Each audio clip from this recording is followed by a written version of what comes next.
Bonjour à tous et à tous, bienvenue dans le premier numéro de votre rubrique Minute QHSE, l'espace où nous analysons tout ce qui se rapporte au milieu professionnel sous l'angle de la qualité, de l'hygiène, de la sécurité et de l'environnement.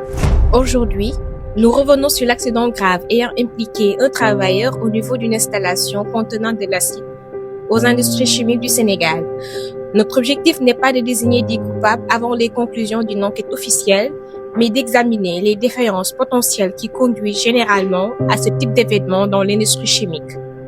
Lorsqu'un accident survient au voisinage d'un bassin d'acide, les analyses préliminaires s'orientent généralement vers plusieurs familles de causes. La première concerne les défaillances techniques. Cela peut être l'absence ou détérioration des garde-corps, la corrosion des structures métalliques, des défauts d'entretien préventif, l'insuffisance du balisage de sécurité ou encore la conception inadéquate des accès et des plateformes de travail.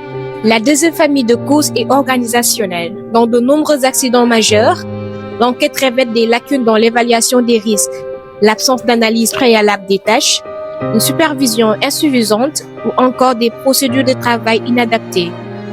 La présence de personnel temporaire, journalier ou sous-traitant constitue également un facteur de vigilance particulier lorsque les exigences de formation et d'habilitation ne sont pas strictement maîtrisées.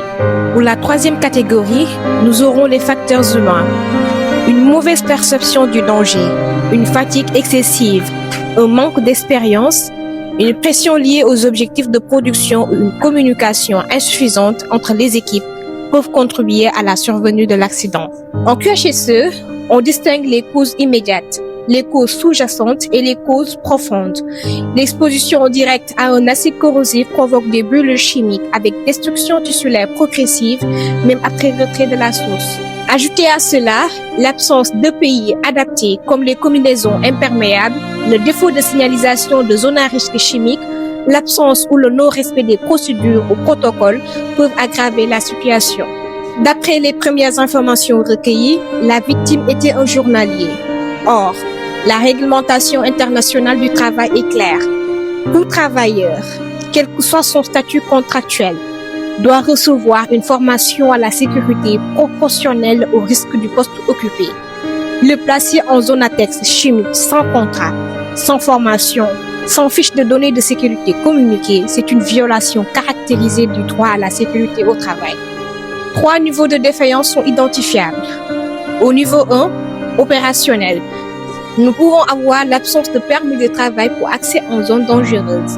Le recours à un système de permis de travail spécifique chimique aurait imposé une analyse de risque préalable, une liste nominative des intervenants autorisés et une vérification des habilitations. Niveau 2, managérial. Un contrôle régulier aurait identifié la présence de travailleurs non qualifiés en zone à risque comme non-conformité majeure. Niveau 3, la stratégie proposée.